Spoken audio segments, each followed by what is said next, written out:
আমাকে বাঁচিয়েছো, তাই বলি শোনো, 1 বছরের জন্য এই রাজত্বের সিংহাসনে তুমি রাজা হয়ে থাকবে। 1 বছরের জন্য রাজা হয়ে থাকবে। এবার 1 বছরের জন্য রাজা হয়ে বসে আছে। কে বসে আছেন? না, বেদজ্ঞ পণ্ডিত ব্রাহ্মণ বসে আছে। 1 বছরের জন্য রাজা হয়ে তিনি বসে আছেন। 1 বছর যখন পেরিয়ে যায়, একদিন আসল রাজার ইচ্ছা হলো জঙ্গলে একটু বেড়াতে যাবে, একটু মৃগ শিকার করতে যাবে। আর এই মৃগ শিকারের জন্য একদিন বেরিয়েছে। বেরিয়ে বনের মাঝে সারা রাত্রি ধরে, সারা দিন ধরে মৃগ শিকার করতে করতে যখন সন্ধ্যায় আসে, পথভ্রষ্টা হয়ে মনে মনে ভাবলো বনের মধ্যে এই রাতটা বিশ্রাম নেওয়া যায়।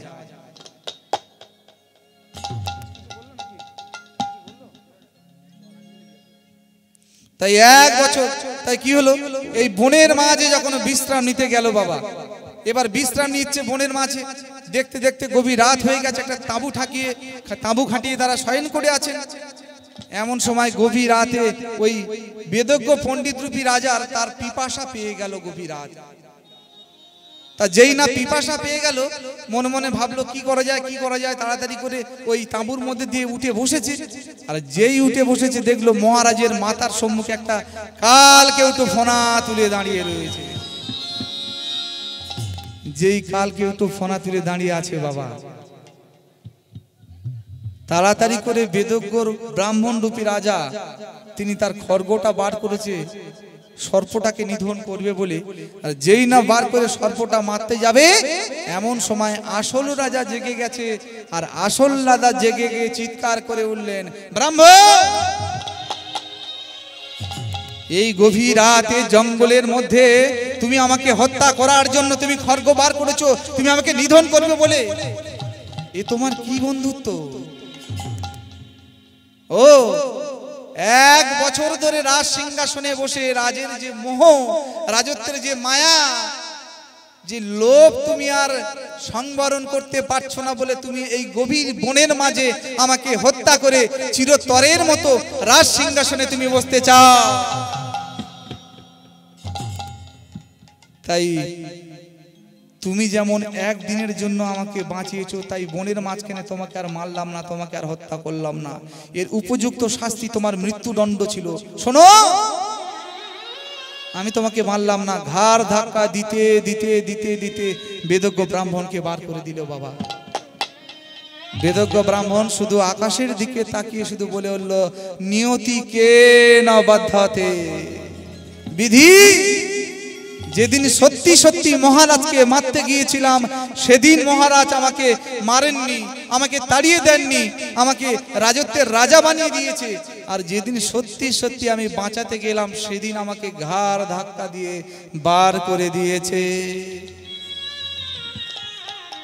দেখেছেন বাবা, নিয়তি কেন বাধ্যতে, তার নিয়তি সে চক্রের আকারে ঘুরছে বাবা। তার সিদ্ধান্তে আমাদের দুঃখ পেতে হবে, তার সিদ্ধান্তে আমাদের সুখ হতে হবে। তাকে বাদ দিয়ে 1 পাও আমরা কেউ চলতে পারি না। এমন সময় দেখতে দেখতে 1 বছর কেটে গেল। রাজা শান্তনু তিনি গঙ্গার তীর ভ্রমণ করছে। আর এই প্রভাতকালে সমস্ত সৈন্য সামন্তকে নিয়ে ভ্রমণ করতে করতে মনের আনন্দে আজকের গঙ্গার তীরে অবধাবন করবেন এইটা ভেবে নিয়েছেন। তাই যাচ্ছেন কেমন ভাবে, ভজ শ্রী কৃষ্ণ, কহ শ্রী কৃষ্ণ, জপ শ্রী কৃষ্ণের নাম রে। ভজ শ্রী কৃষ্ণ, কহ শ্রী কৃষ্ণ, লহ শ্রী কৃষ্ণের নাম রে। ভজ শ্রী কৃষ্ণ, জপ শ্রী কৃষ্ণ, লহ শ্রী কৃষ্ণের নাম রে। ভজ শ্রী কৃষ্ণ, সবাই মিলে হাতে তালি দিয়ে, শ্রী কৃষ্ণ, লহ শ্রী কৃষ্ণের নাম রে। যে জন শ্রী কৃষ্ণ ভজে, সে হয় আমারে প্রাণ।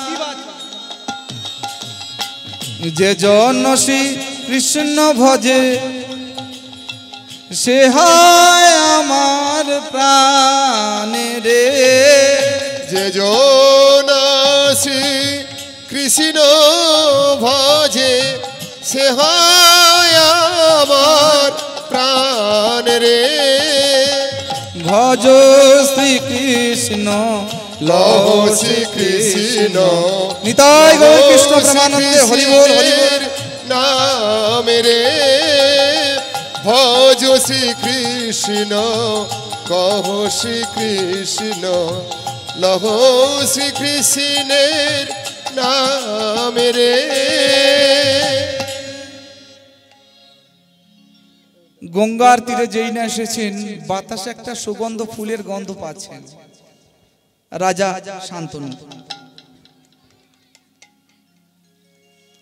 একটা মিষ্টি সুবাস বাতাসে ভেসে আসছে এই তোরা কি পাচ্ছিস এই মিষ্টি সুগন্ধটা হ্যাঁ এত সুন্দর এত সুন্দর আচ্ছা বলতে পারিস এটা কোন ফুলের গন্ধ হতে পারে তাড়াতাড়ি করে সমস্ত ভক্তগণ সিপাহীগণ তারা বলছে মহারাজ হতে পারে বনের মাঝখানে কোনো সুগন্ধ ফুলের একটা গাছ আছে কি হ্যাঁ সেই ফুলের গন্ধে আমোদ করে দিচ্ছে সারা মলয় পবন বাতাস তাই মহারাজ শান্তনু মনে মনে ভাবলেন যে হে সিপাহীগণ দেখো তো অন্বেষণ করে বনের মাঝখানে যে ফুলের বৃক্ষটা যা থেকে এত সুন্দর গন্ধ আসছে এই বৃক্ষটা নিয়ে যেতে হবে আমাদের রাজত্বে রাজ সিংহাসনের পাশে বসিয়ে রেখে এর ফুলের যে অপূর্ব সুবাস আমরা সবাই আস্বাদন করতে পারবো তাই সবাই চলেছেন এই পুষ্প বৃক্ষটা অন্বেষণ করার জন্য কিন্তু এ তো বাবা ফুলের গাছ নয় বাবা এমন সময় দর্শন করলো গঙ্গার তীরে নৌকার উপরে বসে রয়েছেন অপূর্ব সুন্দরী এক রমণী মহারাজ ভালোভাবে বুঝতে পারলেন ওই সুন্দরী রমণীর অঙ্গের এত সুন্দর সুবাস ছুটতে ছুটতে রমণীর দিকে চলেছেন লাজুকময়ী রমণী মহারাজ শান্তনুকে লক্ষ্য করে ছুটতে ছুটতে তিনি পালিয়েছেন তার নিজ গৃহমুখীতে এবার গৃহে পৌঁছে পিতাকে প্রশ্ন করে উঠল বাবা বাবা দেখো তো বাবা এক পুরুষ মানুষ আমার পিছনে ধাও করেছে দেখো তো বাবা কে এসেছে ইনি অন্য কেউ নয় ইনি হচ্ছেন সত্যবতী যার পিতার নাম হলো দাস রাজা দাস রাজা গৃহ থেকে বেরিয়ে দেখলেন যে তার দ্বারে এসেছেন রাজা শান্তনু তাড়াতাড়ি করে বলে উঠলেন মহারাজ আসুন আসুন আসুন মহারাজ আমার গৃহের যে আজকের কত মঙ্গল কত সৌভাগ্যের বিষয় আপনার মতো ভারতবর্ষের শ্রেষ্ঠ সম্রাট এসেছে আজকে আমার দ্বারেতে তাড়াতাড়ি করে মহারাজ শান্তনুকে বসিয়ে দিয়েছেন আর বসিয়ে মহারাজ শান্তনু হাসতে হাসতে একটাই কথা বলে উঠল আচ্ছা বলছিলাম কি এই সত্যবতী কি আপনার কন্যা হ্যাঁ মহারাজ আমারই কন্যা আমি আপনার কন্যাকে বিয়ে করতে চাই মানে বিবাহ করতে চাই এ আপনি কি বলছেন আপনি ভারতবর্ষের শ্রেষ্ঠ সম্রাট আপনি বিয়ে করতে চান হ্যাঁ যেই বলেছে না বাবা তাড়াতাড়ি করে দাস রাজা বলে উঠল শোনেন শোনেন শোনেন মহারাজ শোনেন শোনেন আমার মেয়েকে আপনি বিয়ে করতে চান ভালো কথা তাতে আমার কোনো যায় আসে না কিন্তু আমার মেয়েকে বিয়ে করতে গেলে আমার যে দুটি শর্ত রয়েছে দুখানা শর্ত রয়েছে দুখানা শর্ত কি না একটা শর্ত হলো আমার সত্যবতীকে যদি আপনি বিবাহ করতে চান আমার সত্যবতীকে আপনার ধর্মপত্নী বানাতে হবে মহারাজ শান্তনু বললেন বেশ আপনার সত্যবতীকে আমি আমার ধর্মপত্নী বানাবো কিন্তু তাতেও খুশি নয় এবার 2 নম্বর শর্তটা কি না 2 নম্বর শর্ত হলো এটাই মহারাজ আমার 2 নম্বর শর্ত হলো এটাই আমার সত্যবতীর সন্তান অর্থাৎ আমার যে নাতি তাকে আপনার পরে রাজ সিংহাসন তার হাতে দিতে হবে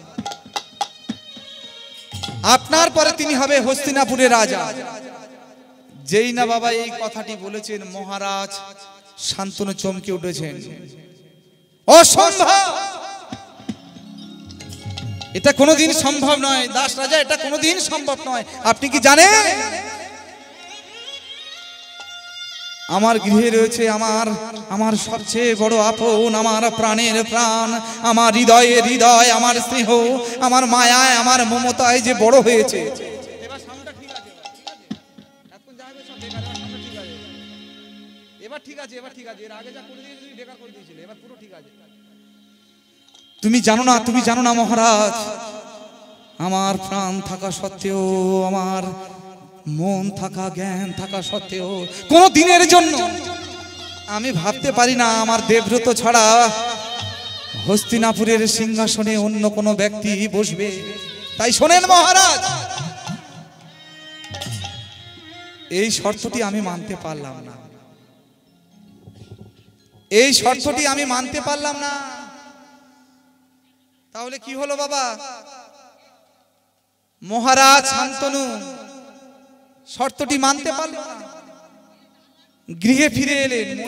মনে এক বোঝা ব্যথা নিয়ে গৃহে ফিরে এলেন মহারাজ শান্তনু। এদিকে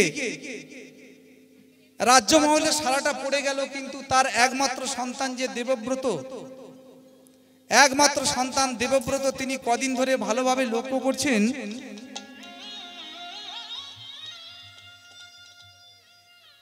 কয়েকদিন ধরে লক্ষ্য করছেন পিতা ঠিকঠাক ভাবে ঘুমাচ্ছেন না, সেবা নিচ্ছেন না, মন খারাপ, অবিরত চিন্তাগ্রস্ত।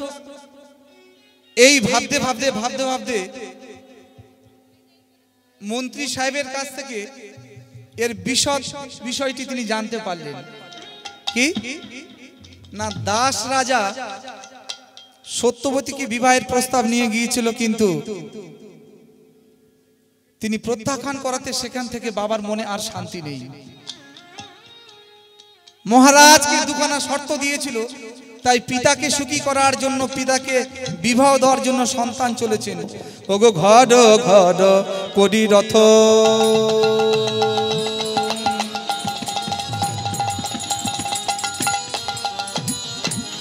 ধইয়া চলিল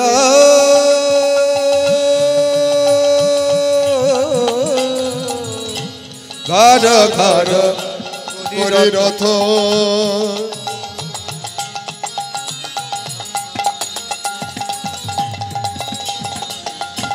হাইয়া চলিল ধীবা রাজার, ধীবা রাজা, ধীবা রাজা গৃহে আসি উপনীত হলো। ধীবর রাজার গৃহে আসি উপনীত হলো। গাঢ় গাঢ় করে রথ ভাইয়া চলিল, ঘর ঘর করি রথ ভাইয়া চলিল। নিতাই গৌর কৃষ্ণ প্রেমানন্দে। ঘর করি রথ ভাইয়া চলিল। হরে কৃষ্ণ। প্যান্ডেলের মধ্যে যে সাইকেলটি আছে, সাইকেলটি নিয়ে যান, এবং যারা গাড়ি সাইকেল আনছেন উত্তর দিকে আমাদের জায়গা আছে, ওখানে নিয়ে যান। আমাদের সদস্যবৃন্দ আছে। এবার কি হয়েছে? প্যান্ডেলের উত্তর দিকে বড় মাঠ পড়ে আছে, নিয়ে যান। কেউ রাস্তার উপরে বা মন্দিরের আশপাশে রাখবেন না। ধীরে ধীরে পরেই কীর্তনিয়া দীনকৃষ্ণ ঠাকুর আসবেন, আর একটু পরেই দীনকৃষ্ণের মুখে লীলা কীর্তন শ্রবণ করুন। যারা দূরের পথে আছেন পা চালিয়ে আসুন। আর একটু পরেই কীর্তনিয়া দীনকৃষ্ণ ঠাকুর তিনি তার লীলা কীর্তন গাইবেন। হরে কৃষ্ণ। এটা উচিত নয়, এটা উচিত নয়, কীর্তনের মধ্যে এটা বলা যায় না। কীর্তন চলাকালীন এটা কি বলা যায় দাদা?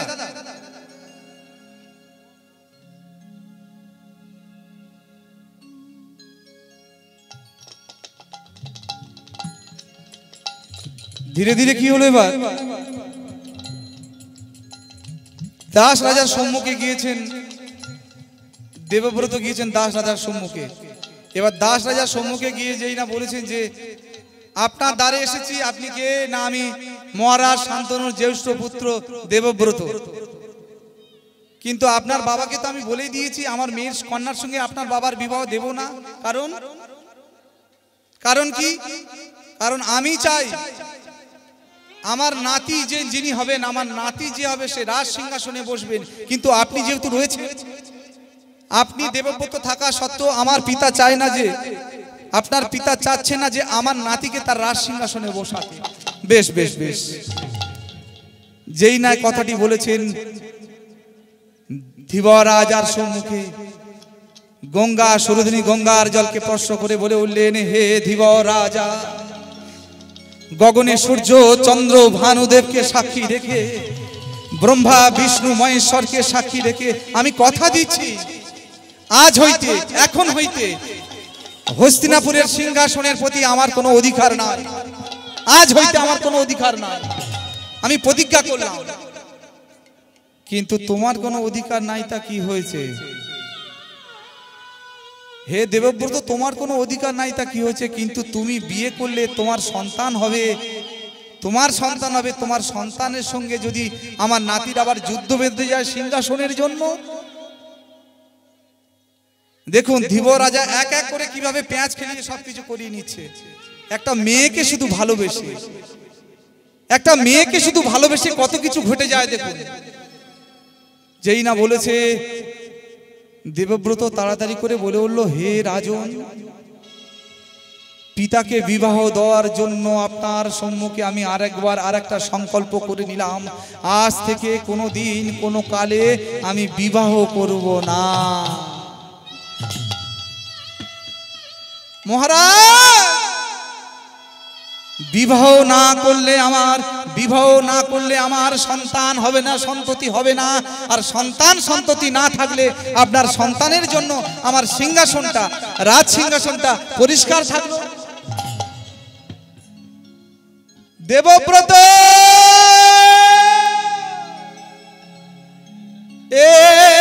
তুই কি করলি?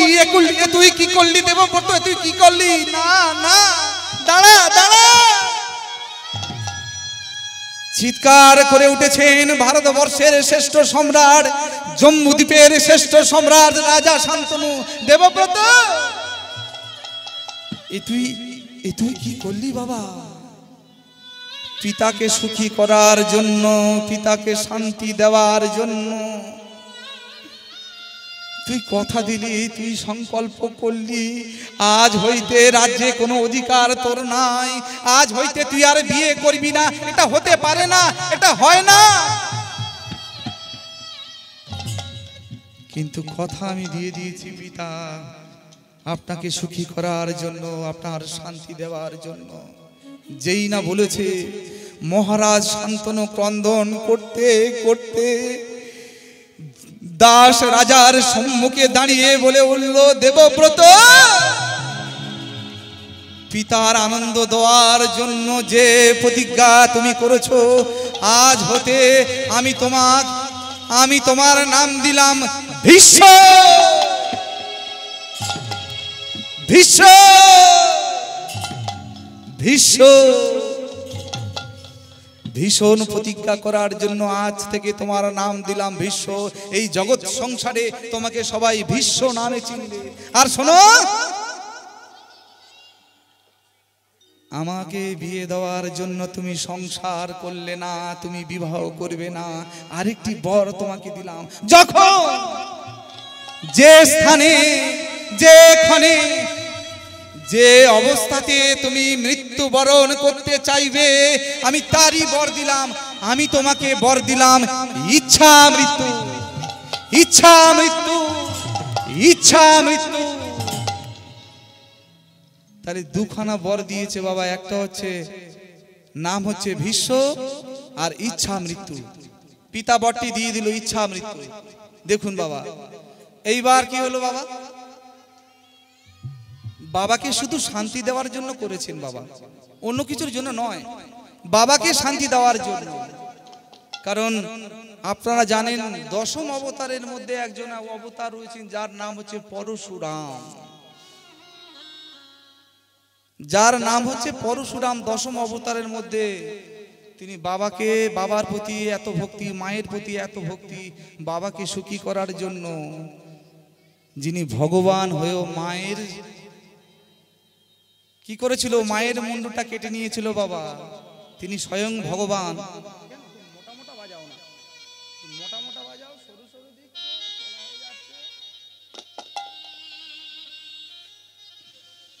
পরশুরাম দেখুন, জননী জন্মা ভূমিশ্বর স্বর্গাদপি গরীয়সী, পিতা স্বর্গ পিতা ধর্ম পিতরি পিতহি পরমাং তপ, পিতরি পিতিমা পর্ণে পি অন্তে সর্ব দেবতা নমস্তুতে। আপনারা দেখুন, বিচার আপনি সারা জীবন ধরে তপস্যা করলে 33 কোটি দেবতাকে আপনি খুঁজে পাবেন না, আপনার দ্বারা পূজা দেওয়া সম্ভব নয়। তাহলে 33 কোটি দেবতা আপনার প্রতি প্রসন্ন হবে কি করে? না, আপনি যদি আপনার পিতাকে সুখী করতে পারেন, আপনি যদি আপনার মাকে আপনি যদি সুখী করতে পারেন, তাহলে আপনার প্রতি 33 কোটি দেবতা তারা প্রসন্ন হয়। তারই জন্য 10ম অবতারে বাবার প্রতি এত ভালোবাসা। একদিন কি হয়েছে জানো বাবা? ব্রহ্ম মুহূর্ত সময়টা পেরিয়ে যায়, ধীরে ধীরে ডেকে বললো, রেণুকা রেণুকা। যমদগ্নিমণি বাবা, পরশুরামের মায়ের বাবার নাম যমদগ্নিমণি, মায়ের নাম রেণুকা। রেণুকা, ওই দেখো রেণুকা, ব্রহ্ম মুহূর্ত পেরিয়ে যায়। রেণুকা, এক কাজ করো রেণুকা। কি? রেণুকা যাও, সুরধনী গঙ্গার থেকে 1 কলসি জল নিয়ে এসো। রেণুকা, কেন? কিসের জন্য? রেণুকা, ব্রহ্ম সময় পেরিয়ে যায়। রেণুকা, আমার সাধনায় বসতে হবে, আমার পূজায় বসতে হবে, আমার ধ্যানে বসতে হবে। বেশ, তাড়াতাড়ি করে বাবা কলসিটা নিয়েছে, তাড়াতাড়ি করে কলসিটা নিয়েছে। আর কলসিটা নিয়ে ধীরে ধীরে গিয়েছেন সুরধনী গঙ্গার তীরে জল আনতে। কিন্তু নারীর সুখ বোঝে বাবা। গঙ্গার এপার থেকে তিনি যখন কলসিটা কাটাবেন, জলটা যখন তুলবেন, এমন সময় দর্শন করলেন গঙ্গার ওপারে ঘটে যাওয়া অবাস্তব 2টি কাহিনী। একটি কাহিনী কি, একজন দাঁড়িয়ে রয়েছে রাজা, তার নাম চিত্ররথ, তিনি হলো ক্ষত্রিয় রাজা। মহারাজের নাম চিত্ররথ, তিনি হচ্ছেন ক্ষত্রিয় রাজা। আশ্চর্যের বিষয়, তার 1 লক্ষ হাত, তার ডান হাত হচ্ছে 50,000, বাঁ হাত হচ্ছে 50,000। আর দ্বিতীয় আশ্চর্যের বিষয় হলো, প্রত্যেকটা হাতে একটা করে স্ত্রী রয়েছে।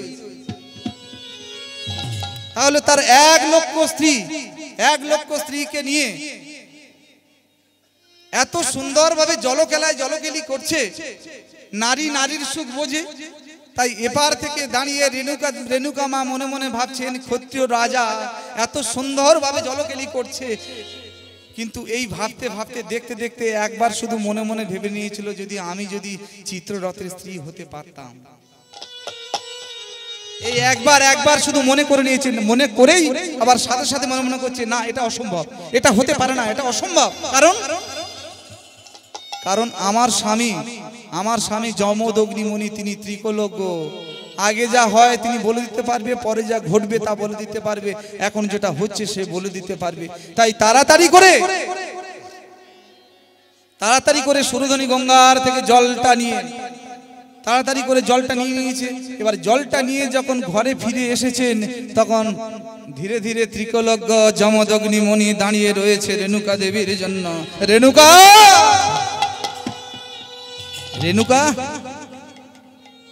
সুরধনী গঙ্গা থেকে জল আনতে তোমার এতটা দেরি হলো কেন রেণুকা? রেণুকা দেবী বলে উঠলেন, স্বামী একটা কথা বলবো স্বামী।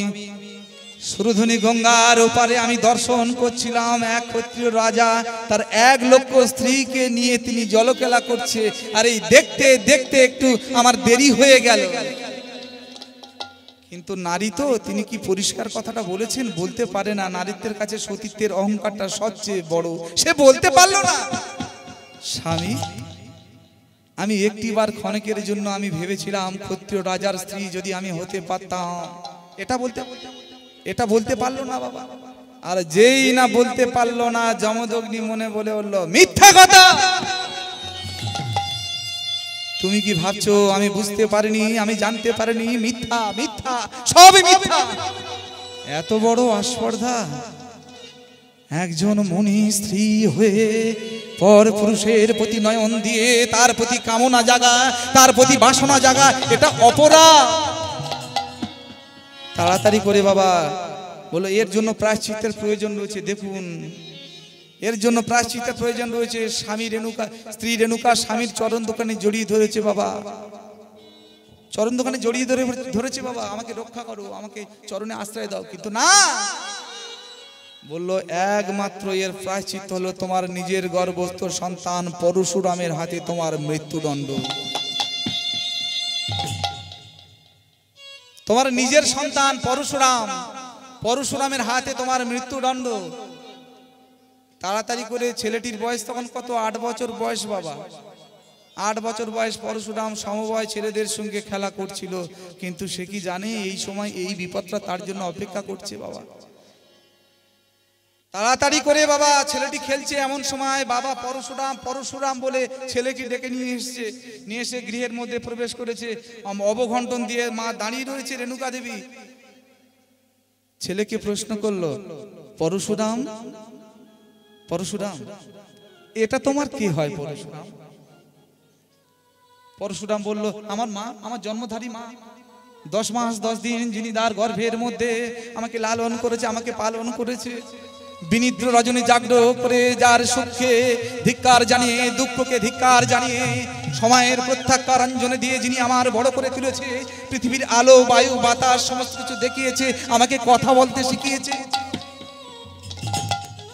ও তাই আমি আমি তোমার কে? কেন তুমি আমার পিতা। তোমার কাছে মা বড় না বাবা বড়? দেখুন কত বড় একটা প্রশ্ন করে দিয়েছে বাবা। যমদগ্নি মুনি তার সন্তানকে প্রশ্ন করছে, বলো বলো বলো পরশুরাম বলো, তোমার কাছে মা বড় না তোমার কাছে বাবা বড়? যেই না বলেছেন, সন্তানটি চুপটি করে, পরশুরাম চুপটি করে মাথা নত করে নিয়েছে। বলা যায় না, বলতে পারা যায় না, সব কথা বলা সম্ভব নয়, কিন্তু কোর প্রশ্নটা করেছে মা। পিতরি পৃথিমা পর্ণে পি অন্তে সর্বদেবতা নমস্তুতে, সর্বদেবতা নমস্তুতে, সর্বদেবতা নমস্তুতে। বললো আমার কাছে বাবা বড়। যেই না বলেছে আমার কাছে বাবা বড়, তাহলে আমি যা বলবো তুমি তাই শুনবে তো? তুমি শুনবে? হ্যাঁ। কি করতে হবে? শানিত কুঠার নিয়ে এসছে, শানিত কুঠার।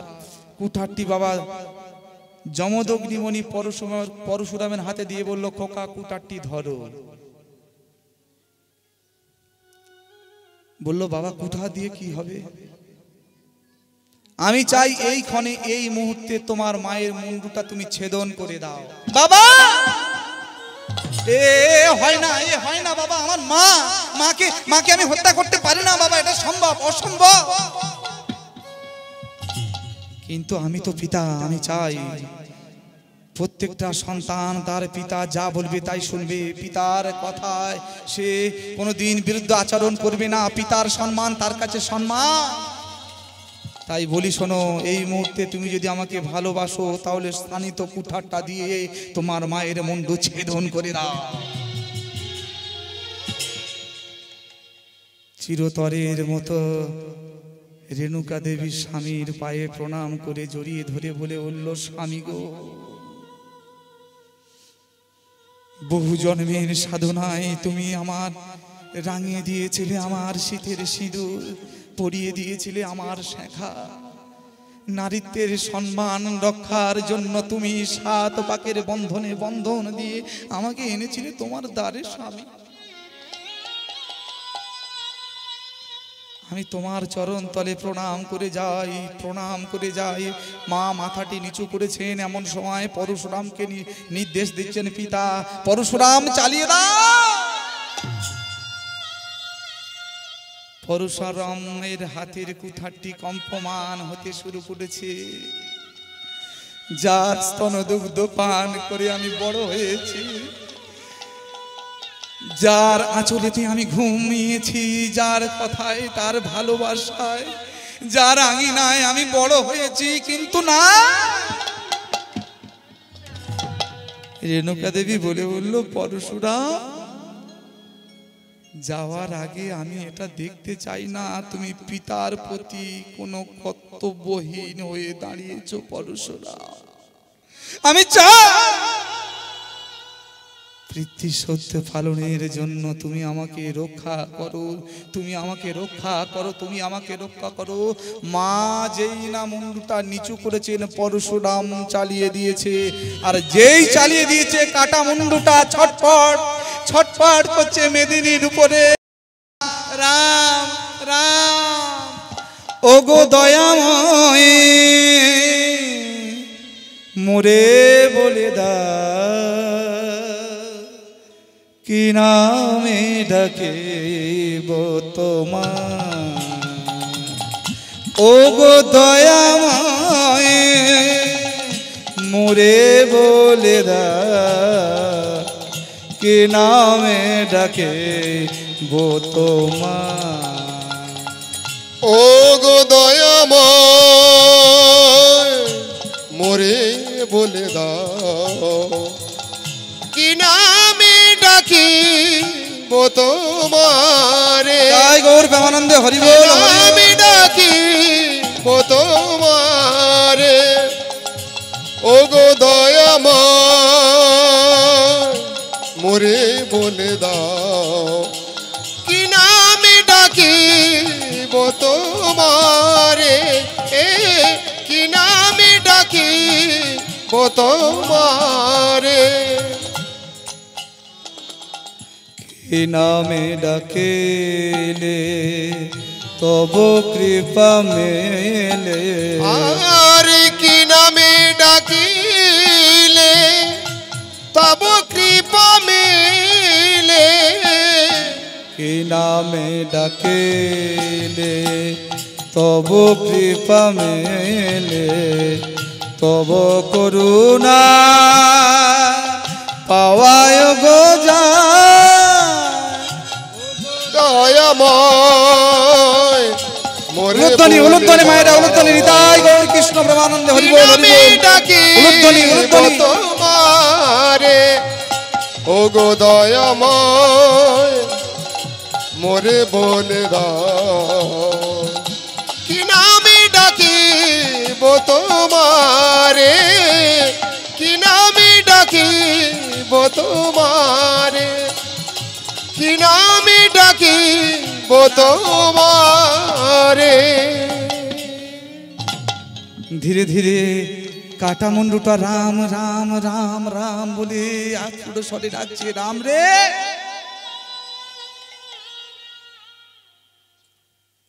পরশুরাম অবাক হয়ে গেল তাড়াতাড়ি করে মায়ের মুন্ডুটা হাতের মধ্যে নিয়েছে তখনও পর্যন্ত মায়ের শরীরটা মেদিনীর উপরে ছটফট ছটফট করছে আর এই ছটফট ছটফট করছে এদিকে মুন্ডুটা রয়েছে নিজের কোলে চিৎকার করে পরশুরাম বলে বলল মা আমি তোমার অযোগ্য সন্তান আমি তোমার অযোগ্য সন্তান আজ থেকে সারা ভারতবর্ষের মাটিতে আমার মতো কুসন্তান অযোগ্য সন্তান আর যেন না জন্মগ্রহণ করে আমি তোমার অযোগ্য সন্তান কারণ আমি সন্তান হয়ে আমি তোমাকে নিধন করেছি মা আমি রাখতে পারিনি এদিকে দূর থেকে পিতা যমদগ্নি মুনি বলে বললেন বাবা বাবা খুব ভালো খুব ভালো খুব ভালো আমি খুব খুশি হয়েছি তুমি আমার কথা শুনেছো আমি খুব খুশি বলো বলো তুমি কি চাও বলো তুমি স্বর্গ চাইলে স্বর্গ তোমার দিয়ে দেবো বরুণত্ব চাইলে বরুণত্ব দিয়ে দেবো ইন্দ্রত্ব চাইলে ইন্দ্রত্ব দিয়ে দেবো বলো তুমি কি চাও পরশুরাম বলে বলল আমার ইন্দ্রত্ব চাই না বরুণত্ব চাই না আমার স্বর্গ চাই না দিতে যদি হয় বাবা দিতে যদি হয় তাহলে আমার এই মায়ের কাটা মাথাটা নিয়ে যখন আমার মায়ের স্কন্ধে আমি স্পর্শ করাবো সাথে সাথে আমার মা যেন আবার আমাকে পরশুরাম পরশুরাম বলে ডাকতে পারে যমদগ্নি মুনি বলে বলল বেশ তাই হবে তাড়াতাড়ি করে বাবা পরশুরাম কাটা মাথাটা নিয়ে মায়ের স্কন্ধে দিল মায়ের মাথাটা জুড়িয়ে গেল বাবা মা কি করলো সন্তানকে জড়িয়ে ধরলো তুমি কেমন মা বলো গো তারিণী ছেলে ভিখারি তুমি রাজরানী তুমি কেমন মা বলো গো তারিণী, ছেলে ভিখারি তুমি রাজরানী। তুমি কেমন মা বলো গো তারিণী, ছেলে ভিখারিণী মা রাজরানী। অন্নপূর্ণার ছেলে ক্ষুধার অন্ন চায়, পৃথিবীটা পড়ে আছে মা তোমারি পায়। অন্নপূর্ণার ছেলে ক্ষুধার অন্ন চায়, পৃথিবীটা পড়ে আছে মা তোমারি পায়। কর্মফলে কি তবে এ দুঃখ দহন, কর্মফলে কি তবে এ দুঃখ দহন। আর এই যন্ত্রণা যায় না সহ, কেমন মা বলো গো তারিণী, ছেলে ভিখারি তুমি রাজরানী। নিতাই গৌর কৃষ্ণ প্রেমানন্দে হরি বল হরি বল হরি বল হরি বল হরি বল হরি বল। তুমি আলোর প্রতিমা, শত সূর্যের জ্যোতিমা, তবু আধার কাটে না কেন বলো মা। তুমি আলোর প্রতিমা, শত সূর্যের জ্যোতিমা, তবু আধার কাটে না কেন বলো মা। মানব দেহ দিলে মানুষ হলাম কই, মরা বাঁচার মাঝে মাগো আমি বেঁচে রই। মানব দেহ দিলে মানুষ হলাম কই, মোরা বাঁচার মাঝে মাগো আমি বেঁচে রই। কর্মফলে কি তবে এ দুঃখ দহন, কর্মফলে কি তবে এ দুঃখ দহন। আর এই যন্ত্রণা যায় না সহ, কেমন মা বলো গো তারিণী, ছেলে ভিখারি তুমি রাজরানী। ছেলে ভিখারি তুমি রাজরানী, ছেলে ভিখারি তুমি রাজরানী। মহারাজের জয় হো, মহারাজের জয় হো। সবাই দেখছেন মহারাজ শান্তনু বিয়ে করেছেন, সত্যবতী নামে এক রানীমা এসেছেন রাজদারেতে। মহাসারম্যের সমস্ত অনুষ্ঠান সুসম্পূর্ণতা লাভ পেল বাবা। দেখতে দেখতে একটি বছর পেরিয়ে গেল। প্রথম বছরে সত্যবতীর একটি সন্তান হলো, সন্তানটির নাম হলো চিত্রাঙ্গদ। আবার একটি বছর পেরিয়ে যায়, দ্বিতীয় বছরের সন্তান হলো, সন্তানটির নাম হলো বিচিত্রবীর্য। কিন্তু হয়েছে কি বাবা, গান্ধর্ব রাজা কনিষ্ঠের সঙ্গে যুদ্ধ করার জন্য জ্যেষ্ঠ পুত্র চিত্রাঙ্গদ তিনি মারা যায়। তাহলে সত্যবতীর বাকি থাকলো একটা পুত্র, একটা পুত্র আছে, একটা মারা গিয়েছে, তিনি হলেন বিচিত্রবীর্য। এদিকে বিচিত্রবীর্য তিনি প্রচুর পরিমাণে সুরা পান করে এবং চরিত্রহীন। ভীষ্মের সঙ্গে আলোচনা করে মাতা সত্যবতী একটা সিদ্ধান্ত নিল যে বিচিত্রবীর্যের যদি বিয়ে দেওয়া যায় তাহলে একটু পরিবর্তন হতে পারে। তাই তাড়াতাড়ি করে মাতা সত্যবতী ভীষ্মকে নির্দেশ দিল, ভীষ্ম আমি চাই এক পক্ষের মধ্যে আমার সন্তান বিচিত্রবীর্যের তুমি একটা বিবাহের ব্যবস্থা করে দাও, একটা বিবাহের ব্যবস্থা করে দাও। কি করা যায়? এমন সময় সংবাদ চলে এলো কাশীরাজ। কাশীরাজ তিনি একটা স্বয়ংবর সভা করেছেন, সমস্ত রাজা রাজমহলে পত্র পৌঁছে গেল, হে রাজন কৃপাসু আপনারা সবাই ভালো আছেন, কিন্তু আমার রাজ অন্তর্মহলে আমি করেছি এক স্বয়ংবর সভা, সুযোগ্য পাত্র দ্বারা আমার 3 কন্যাকে আমি বিবাহের ব্যবস্থা করতে চাই। চারিদিকে ছড়িয়ে গেল বিষয়টা। এবার পিতামহ বিশ্বদেব কি করলো? বিচিত্র বীর্যকে বিয়ে দেওয়ার জন্য কাশী রাজ্যের স্বয়ংবর সভাতে উপস্থিত হলো। কে কি করেছিল আপনারা জানেন সবাই বাবারা। সমস্ত রাজাদেরকে পরাজিত করে, মানে যারা যারা এসেছিল কাশী রাজ্যের 3 কন্যাকে বিয়ে করার জন্য, অম্বালিকা 3 কন্যা, এই 3 কন্যাকে বিবাহ করার জন্য যারা এসেছিল তাদের সবাইকে এক এক করে পরাজিত করে রথে করে পিতামহ ভীষ্ম হস্তিনাপুরে পৌঁছেছে। তাহলে কাশী রাজ্যের 3 কন্যাকে হরণ করেছে, করে নিয়ে এসেছে। এবারে কি হবে না, 3 কন্যাকে ওই বিবাহ আসর সাজিয়েছে, কার সঙ্গে বিয়ে দেবেন না, তারই কনিষ্ঠ ভ্রাতা বিচিত্র বীর্যের সঙ্গে বিবাহের ব্যবস্থা করেছেন।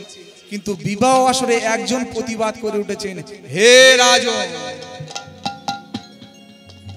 আপনি কি জানেন রাজন, আপনার এই বিবাহ ব্যবস্থাতে আমি তো আপনার ভাই বিচিত্র বীর্যকে আমি বিয়ে করতে পারি না। কেন? যেদিন থেকে আমার নবযৌবনের কলি আমার হৃদয়ে ফুটেছে, সেদিন থেকে আমি একজনকে ভালোবেসে এসেছি, একজনকে ভালোবাসি আমি। বিবাহ যদি করতে হয় আমি তাকেই বিয়ে করব, তাকে ছাড়া কাউকে বিয়ে করব না। কাকে না, তিনি হলো শল্যরাজ, তিনি হলো শল্যরাজ, শল্যরাজকে বিয়ে করবেন। তাই যখনই বলেছেন শল্যরাজকে আমি বিবাহ করতে চাই, পিতামহ ভীষ্ম বলল, তাহলে মা ভুল হয়ে গেছে, মা তুমি যখন শল্যরাজকে ভালোবাসো, আমি তোমাকে বিদায় দিলাম মা, আমি তোমার একটা যাওয়ার ব্যবস্থা করে দিচ্ছি মা। তাড়াতাড়ি করে একটা রথের ব্যবস্থা করে দিয়েছে, যাও মা যাও, তুমি চলে যাও মা, তোমার সঙ্গীর কাছে তুমি যাও, তুমি বিবাহ করো তাকে, শল্যরাজকে বিবাহ করো। কিন্তু আশা হলো নিরাশার মূল কারণ। সেদিন ভালোবাসার টানে অম্বা গিয়েছিল শল্যরাজের নিকটে, হে রাজন, আমি ফিরে এসেছি রাজন, আমি ফিরে এসেছি রাজন, আমাকে আপনি বিবাহ করুন, আমাকে আপনি বিবাহ করুন। কিন্তু হায়, সেদিন শল্যরাজা চিৎকার করে বলে উঠেছিল, অম্বা, ভারতবর্ষের শ্রেষ্ঠ সম্রাট শান্তনুর পুত্র দেবব্রত তোমাকে করেছে হরণ, তুমি ভাবলে কি করে? সে তোমাকে প্রত্যাখ্যান করেছে আর আমি তোমাকে বিয়ে করব? এটা হয় না। তোমারই স্বয়ংবর সভা থেকে হরণ করেছে, তোমারই স্বয়ংবর সভা থেকে হরণ করেছে রাজা ভীষ্মদেব। তাহলে বিয়ে যদি করতে হয় তুমি এক কাজ করো, তুমি ভীষ্মদেবকে গিয়ে বিয়ে করো। হলোটা কি বাবা? বিয়ে হলো না বাবা। তাড়াতাড়ি করে বিদায় নিল, কিচ্ছু করার নেই, বিদায় নিয়েছে, আবার পুনরায় ফিরে এসেছে। কোথায় ফিরেছে? হস্তিনাপুরে। ভীষ্মদেবের চরণ তো দুখানি জড়িয়ে ধরেছে কে? অম্বা। হে বীর ভীষ্মদেব, ভারতের ইতিহাসে রক্তিম পাথরে অনুরাগের কালিতে লেখা যাবে তোমার বীরত্বের কথা। তুমি তোমার ক্ষমতাশীল দেখিয়ে, তুমি তোমার বীরত্ব দেখিয়ে তুমি আমাকে হরণ করে নিয়ে এসে, কিন্তু হরণ যখন তুমি করলে তাহলে শাস্ত্র মতে বিয়ে তো আপনাকে করতে হয়। হে ভীষ্মদেব, তাই তোমার চরণে পড়ছি, তুমি আমাকে বিয়ে করো ভীষ্মদেব। কিন্তু ভীষ্মদেব বলে উঠল, তা হয় না। আমি তোমাকে মা বলতে পারি, কিন্তু কোনোদিন তোমাকে স্ত্রী বলতে পারবো না। আমি তোমাকে মাতৃত্বের আসনে, মাতৃত্ব সিংহাসনে আজীবন বসিয়ে রাখতে পারি, কিন্তু কোনোদিন সম্ভব নয় আমার স্ত্রীত্বের আসনে তোমাকে বসাতে। আমি পারবো না, এটা অসম্ভব। তুমি কি বলছো? তুমি বীর, তুমি এক নারী জাতির সম্মানকে রক্ষা করো। হে বীর, তুমি রক্ষা করো। কিন্তু না, সেদিন কোনো কথা শুনলো না। কারণ যে বাবা বারে বারে আপনি ভাবছেন ত্যাগ করবেন, কিন্তু ত্যাগ আপনাকে ছাড়বে না। আপনি ভেবেছেন আপনি ত্যাগ করবেন, কিন্তু ত্যাগ আপনাকে ছাড়বে না। আপনি ভাবেন অর্থ ত্যাগ করবেন, অর্থ আপনাকে ছাড়বে না। আপনি যদি ভাবেন বিষয় ত্যাগ করব, কিন্তু বিষয় তো আপনাকে ছাড়বে না। সেই বারে বারে একই অবস্থা, ভীষ্মকে বিয়ে করতেই হবে, ভীষ্মকে বিয়ে করতে হবে। এই বিয়ে না করার জন্য বলল আমিও চাই আমার হাতে ভীষ্ম একদিন হরণ হবে। সেদিন রাজ অন্তর্মহল থেকে সত্যবতী বলেছিল এই ক্ষমতা একমাত্র আছে ভীষ্মদেবের গুরুদেব দশম অবতার পরশুরামে। বেশ, তাই পরশুরামের কাছে গিয়েছিল বিচার চাওয়ার জন্য অম্বা। পরশুরামের কাছে বিচার চাওয়ার জন্য গিয়েছিল, হে পরশুরাম, হে গুরুজি, আমি আমি আমি বিপদে পড়েছি গুরুজি, আমি আমি আপনার শিষ্যা, আমি অম্বা। কিন্তু মুশকিল হয়েছে, এটা আপনার শিষ্য ভীষ্মদেব আমাকে হরণ করেছে, কিন্তু হরণ করে আমাকে বিয়ে করতে চাচ্ছে না। আপনি বলুন গুরুদেব, বিয়ে যখন সে করবে না, সে তাহলে সংবার সভা থেকে আমাকে হরণ কেন করবে? তাই আপনার চরণ তলে আমি আশ্রয় নিয়েছি, আপনি একজন নারী জাতির সম্মানকে রক্ষা করুন হে গুরুদেব। যেই বলেছে বাবা, যেই বলেছে ভীষ্মদেবের সম্পর্কে, তখন পরশুরাম তো রেগে গেল, বলল বেশ মা, আমি দেখছি ভীষ্মদেবকে আমি গিয়ে বুঝিয়ে দেখছি কি করা যায়। এবার ভীষ্মদেবকে এসে বোঝাচ্ছেন গুরুদেব পরশুরাম। এই ভীষ্মদেবকে যখন বোঝাচ্ছেন, ভীষ্মদেব বলছেন গুরুদেব সেটা কোনো প্রকারে সম্ভব নয়, কারণ পিতার বিবাহের জন্য আমি অঙ্গীকার করেছি, আমি বিয়ে করতে পারি না।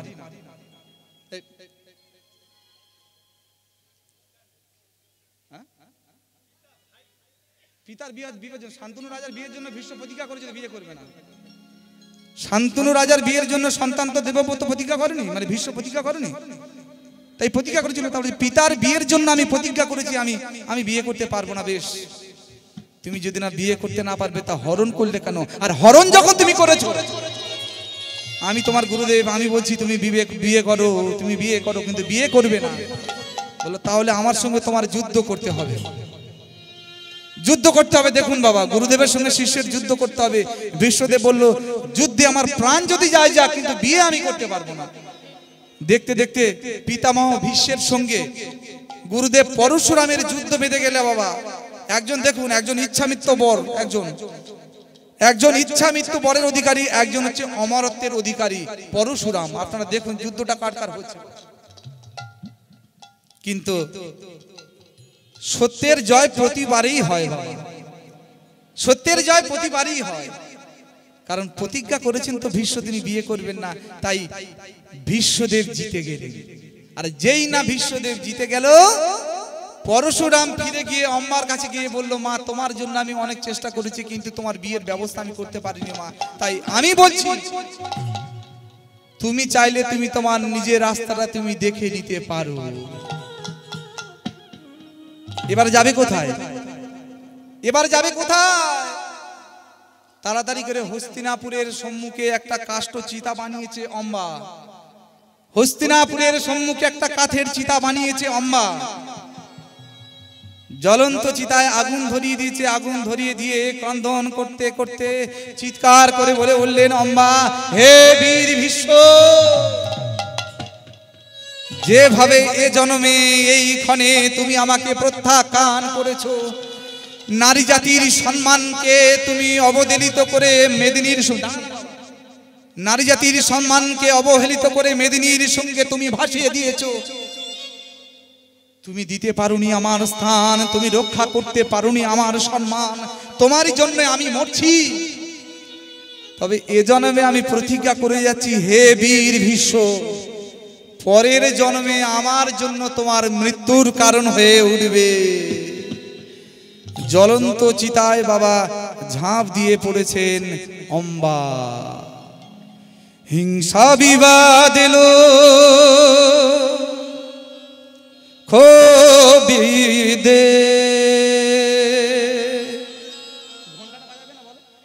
চিতাতে সব শেষ, হায় চিতাতে সব শেষ, এই তো জীবন। হিংসা বিবাদ এলো ক্ষোভে, চিতাতে সব শেষ, চিতাতে সব শেষ, এই তো জীবন। দেখুন চিতার আগুনে সব শেষ হয়ে যাবে হে বিশ্ব। তোমার কারণের জন্য, তোমার জন্য এ জন্মটা আমার মৃত্যুর পথে তুমি ঠেলে দিয়েছো। তোমার জন্য আমি মরছি, কিন্তু আমার জন্য তোমার মরতে হবে। কেন দিশিরে চুমুক তবে বিষয়েরই বিষে, সবই তো ধুলায় যাবে মিশে। কেন দিশিরে চুমুক তবে বিষয়েরই বিষে, সবই তো ধুলায় যাবে মিশে। থাকবে না পরনের ঝলমলে দামি হইবে। যা কিছু করো না বাবা, চলে যাবে একদিন, চলে যেতে হবে। এত অহংকার, এত জ্বালা, এত যন্ত্রণা তুমি ভাবছো কি? কিন্তু ফিরে একদিন তোমার চলে যেতে হবে। চিতাতে সব সে, চিতাতে সব সে, এই তো জীবন।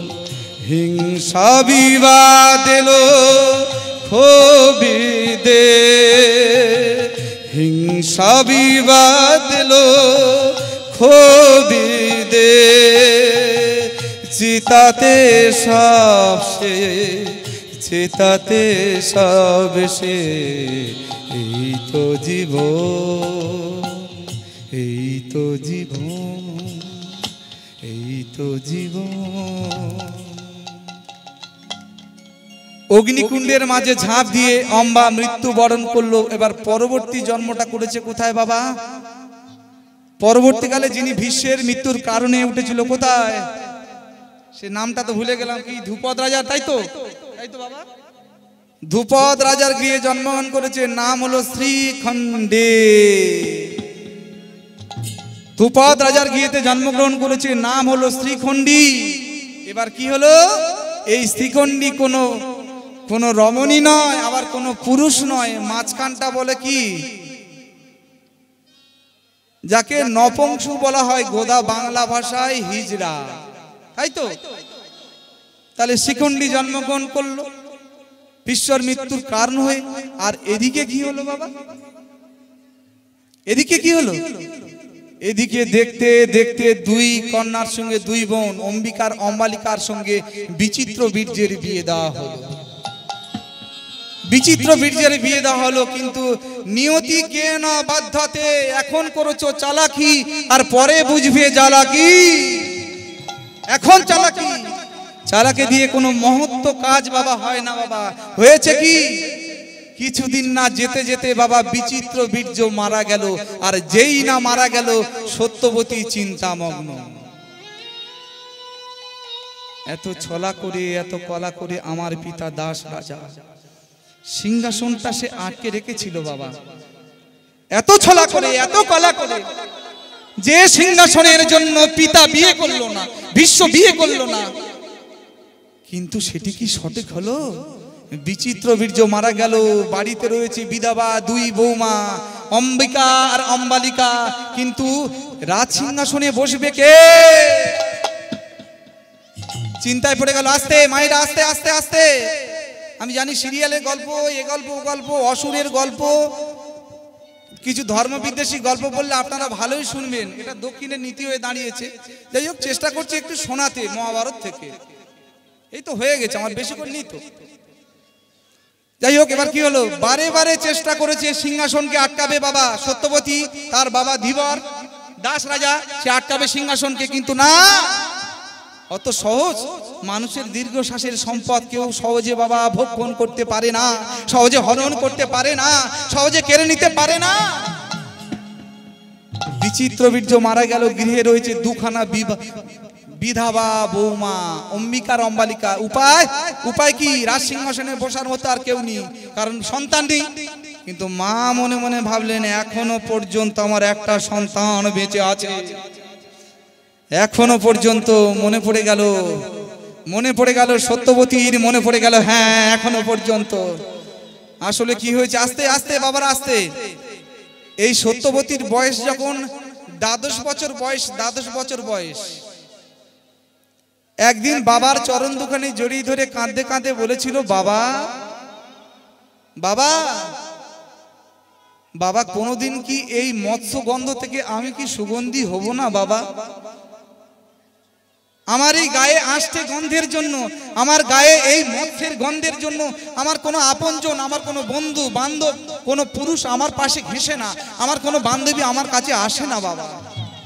বলো না বাবা, আমি কি কোনোদিন এই মৎস্যগন্ধা থেকে কোনোদিন আমি সুগন্ধি হব না বাবা? বলো না, বলো না। ধীবা রাজা মেয়েকে জড়িয়ে ধরে বলতে লাগলো, মারে সে কথা আমি তোকে বলতে পারবো না, কারণ মাছের পেটে জন্মগ্রহণ তো এই সত্যবতী, মাছের পেটে জন্ম সত্যবতী। ওই যিনি পিতা বলতে পারলো না কন্যাকে যে মারে আমি সে কথা তোকে বলতে পারবো না। তাহলে বাবা আমি কি কোনোদিন সুগন্ধি হব না বাবা?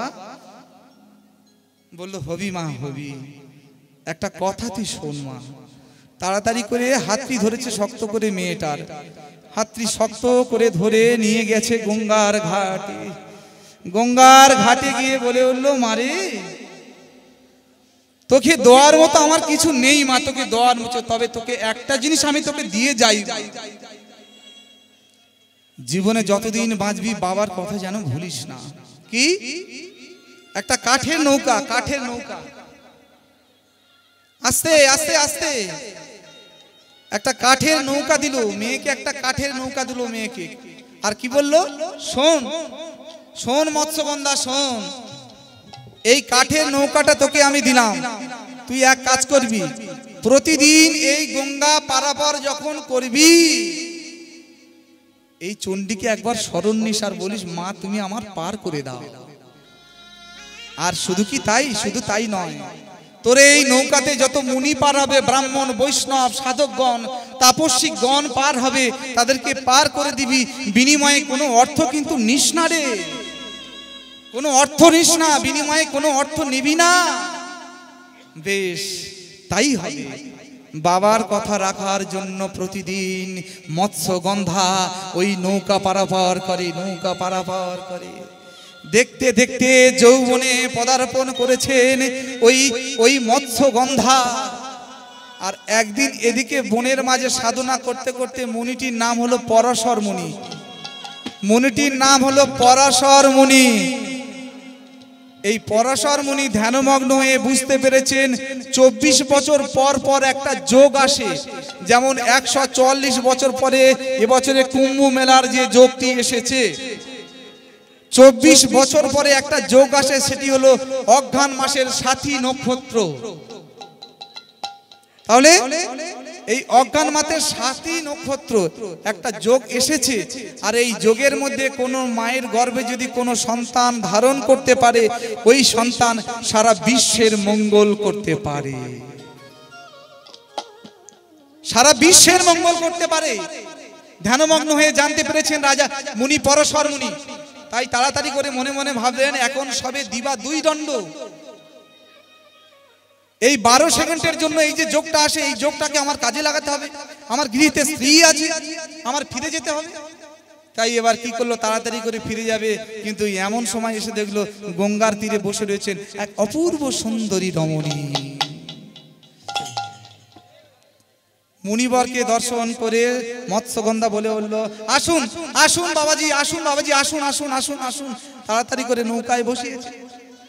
এবার উজানের সতীতে যদি বাবা নৌকাটা যায়, সে কি তাড়াতাড়ি যেতে পারে? সে কি তাড়াতাড়ি যেতে পারে? যেতে লেট হচ্ছে। এদিকে সময়ের দিকে তাকিয়ে পরাশর মুনি দেখছেন সময় অতিবাহিত হয়ে যায়। সময় যদি অতিবাহিত হয়ে যায়, গৃহে ফিরে গিয়ে আমার কোনো লাভ আছে? আমার স্ত্রী আছে গৃহেতে, কিন্তু আমি আছি এই মাঝ গঙ্গার মধ্যে, কিন্তু সময় তো পেরিয়ে যায়, কাজে তো লাগাতে হবে, কি করা যায়? তাই তাড়াতাড়ি করে মৎস্যগন্ধা পরাশর মুনি কি করেছেন, মৎস্যগন্ধাকে ডেকে বলে উঠলেন, হে মৎস্যগন্ধা, একটা কাজ তোমাকে করতে হবে। কি? জগতের মঙ্গলের জন্য, বিশ্বের মঙ্গলের জন্য তোমার শরীরটাকে আজকের আমাকে দান করতে হবে। এ কি বলছেন মুনিবর? এ কি বলছেন মুনিবর? হ্যাঁ, জগতের মঙ্গলের জন্য, বিশ্বের মঙ্গলের জন্য। সেটা কেমন ভাবে? কিন্তু মুনিবর আমার শরীরে যে মৎস্যের গন্ধ, এই তো। কিন্তু মৎস্যগন্ধা বলে বলল, মুনিবর আমি যে আপনার কাছে যাব এই মাঝ গঙ্গায় এই দিনের বেলা তা সম্ভব কি করে? মুনিবর বলে উঠল, শোনো, এই মাঝ গঙ্গায় আমার আশীর্বাদে এক্ষুনি এই গঙ্গার মধ্যস্থানে কুজ্ঝটিকার সৃষ্টি হয়ে যাবে। কুজ্ঝটিকা, কুজ্ঝটিকা বলতে গেলে কুয়াশা, কুয়াশা। এদিন থেকে কুয়াশার জন্ম হলো, কুজ্ঝটিকার সৃষ্টি করে দিল। এইবার পরাশর মুনি বাবা এসেছেন গঙ্গার একদম নৌকার কাছাকাছি, রমণীর কাছাকাছি এসেছেন। তাড়াতাড়ি করে মৎস্যগন্ধা পরাশর মুনিকে প্রণাম করেছেন। আর যেই না প্রণাম করেছেন মৎস্যগন্ধাকে, পরাশর মুনি আশীর্বাদ করে বলে উঠলেন, আজ থেকে তোমার নাম হলো সত্যবতী। সত্যবতী নাম হয়ে গেল। এবার সত্যবতী নাম হয়ে যাওয়ার পরে সত্যবতী দাঁড়িয়ে রয়েছে, নাভিতে বৃদ্ধাঙ্গুলি স্পর্শ করে পরাশর মুনি বলে উঠল, পুত্রবতী ভবা, পুত্রবতী ভবা, পুত্রবতী ভবা। সাথে সাথে বাবা সত্যবতীর গর্ভে সন্তান বাবা জন্মগ্রহণ করলো এবং ভূমিষ্ঠ হয়ে গেল। বাবা সন্তান যেই ভূমিষ্ঠ হয়ে গেল, পরাশর মুনি বলে উঠল, এই সন্তান নিয়ে তাহলে আমি কি করব? বলে, তোমার কোনো চিন্তা নেই, এ আমারই সন্তান, আমি নিয়ে চলে যাব। তাই দৈপায়ন দ্বীপে জন্মগ্রহণ করেছিল বলে তার নাম দিয়েছিল শ্রীকৃষ্ণ দৈপায়ন বেদব্যাস। নিতাই গৌর কৃষ্ণ প্রেমানন্দে হরি বল, হরি বল, হরি বল। দৈপায়ন বেদব্যাস কি জয়, দৈপায়ন বেদব্যাস কি জয়, দৈপায়ন বেদব্যাস কি। এসেছি চরণে তলে দেশে না ফিরায়ে, এসেছি চরণে তলে দেশে না ফিরায়ে। তাড়াতাড়ি করে সত্যবতী গিয়ে মনে মনে করলো, দুটো সন্তান মারা গেছে, একটি সন্তান আছে। ব্যাসদেবের কাছে গেল, ব্যাসদেবের কাছে গিয়ে বলল, আমি এসেছি মা বাবা তোর কাছে, মা হিসাবে তোর কাছে আঁচলটা নিয়ে এসেছি বাবা, তোকে একটা ভিক্ষা দিতে হবে। কি না, তোকে ভিক্ষা দিতে হবে হস্তিনাপুরের সিংহাসনে বসার জন্য আমার দুটো সন্তান চাই, বা কিছু সন্তান আমার চাই।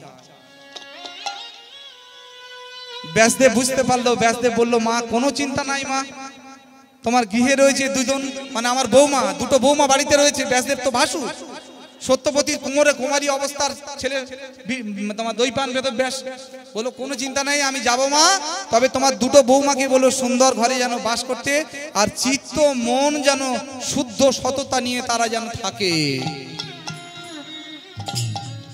ফিরে এলো ব্যাসদেবের কাছে থেকে মাতা সত্যবতী ফিরে এলো বাবা।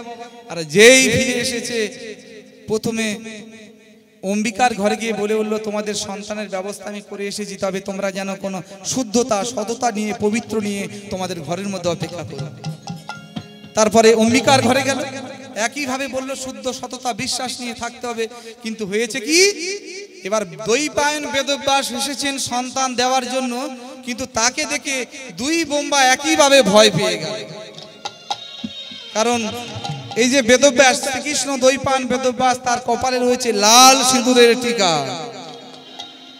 লাল সিঁদুরের টিকা রয়েছে তার কপালে। তিনি যে মাতৃভক্ত তিনি, তাই কি করবেন, গলায় রয়েছে মোটা মোটা রুদ্রাক্ষের মালা, লাল রঙের ধুতি পরে রয়েছে, কুঞ্চিত কেশ, শুধু কুঞ্চিত কেশ নয় বাবা, একদম শরীরের রং পুরো কালো কুচকুচে। তাই শ্রীকৃষ্ণ দৈপায়ন বেদব্যাসকে দেখে প্রথম ঘরে গিয়েছেন অম্বিকার ঘরে।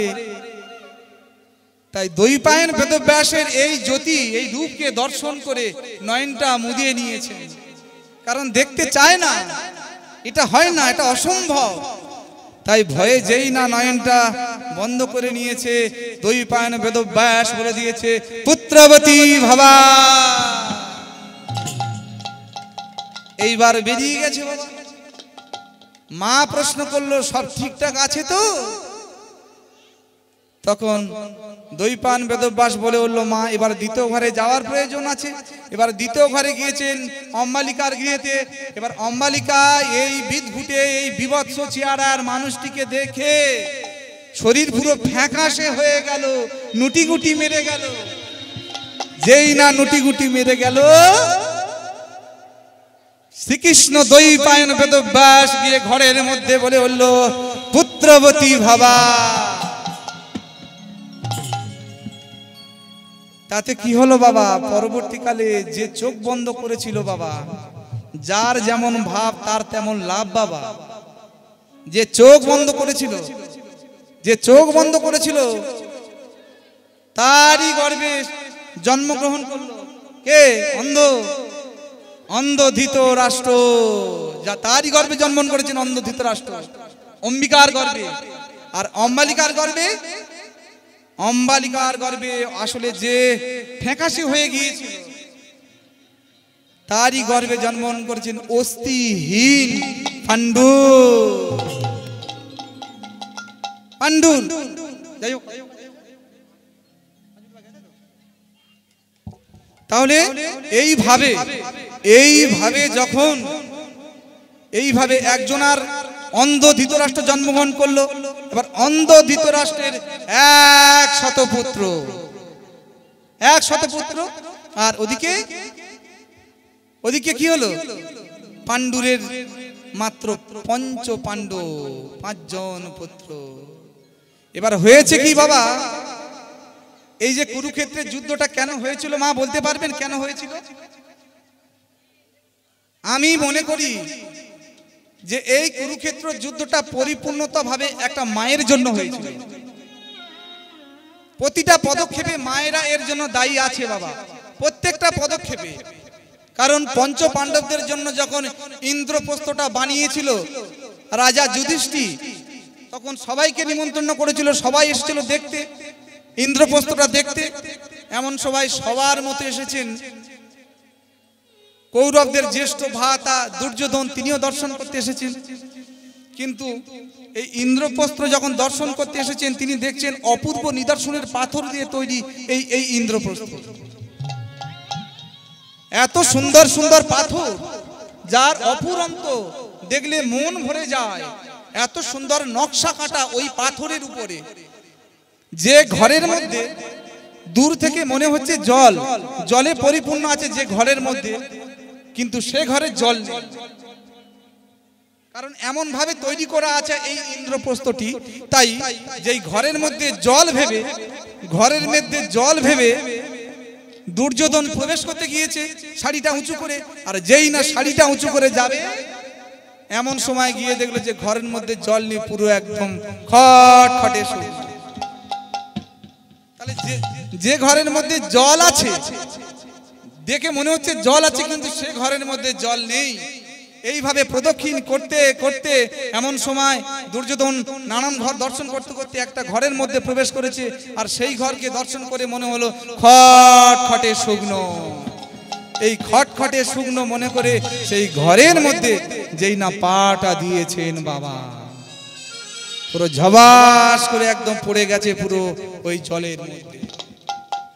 আর যেই জলের মধ্যে পড়ে গেছে, দুতারার উপরে তখন দ্রৌপদী চুল শুকাচ্ছিলেন দক্ষিণা মলয় বাতাসে। তিনি দূর থেকে এই দুর্যোধন পড়ে যাওয়াতে তিনি এমন একটা কথা বলেছিল যার বুকেতে তীরের মতো লেগেছিল। কি বলেছিল? অন্ধ কা বেটা অন্ধ হ্যায়, অন্ধ কা বেটা অন্ধ হ্যায়। যদি অন্ধ না হতো, ঘরের মধ্যে জল না ভেবে প্রবেশ করাতে জলের মধ্যে পড়ে যায়, তীরের মতো বাবা কথাটি লেগে গেছিল। ফিরে আসছিল দুর্যোধন, থাকবে না। কিন্তু শকুনির চক্রান্তে, দেখুন বাবা, শকুনির চক্রান্তে পাশা খেলা হলো, দ্রুত ক্রীড়া। এই দ্রুত ক্রীড়া করা হলো। আর দ্রুত ক্রীড়া করার পরে যখন সিদ্ধান্ত নিয়ে নেওয়া হলো পাণ্ডবদের অজ্ঞাতবাস, তারপরে সিদ্ধান্ত নেওয়া হলো কুরুক্ষেত্রের যুদ্ধ। এবার কুরুক্ষেত্রের যুদ্ধ সুসম্পূর্ণতা লাভ করেছেন পিতামহ ভীষ্ম এক এক করে 51টা বাণে বিদ্ধ হয়ে শয্যাশায়ী হয়ে পড়ে আছেন পিতামহ ভীষ্ম। দেখতে দেখতে সবাই আসছেন এক এক করে পিতামহ ভীষ্মকে দর্শন করতে, কিন্তু একই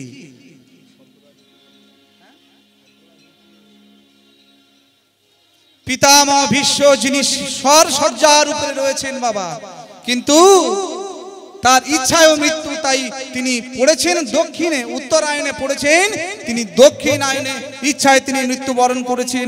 যাই হোক, আজকের আমরা মহাভারতের 14 জন মহামানবের মধ্যে দিয়ে শ্রেষ্ঠ মানব পিতামহ ভীষ্মদেবের জীবন কাহিনী আমরা আস্বাদন করলাম। তাই সবাই মিলে বলুন পিতামহ ভীষ্মদেব কি, পিতামহ ভীষ্মদেব কি, পিতামহ ভীষ্মদেব কি।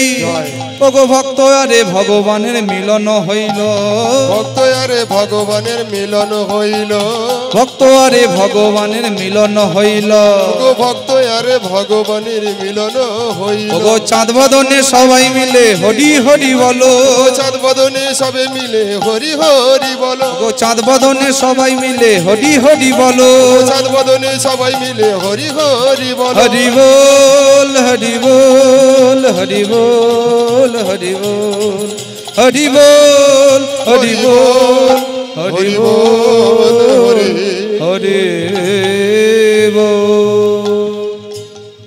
জয় জয় নিতাই চাঁদ কি, জয় জয় হরিনাম সংকীর্তন কি, জয় জয় বনবী সার্বজনীন কীর্তন বাসর কি।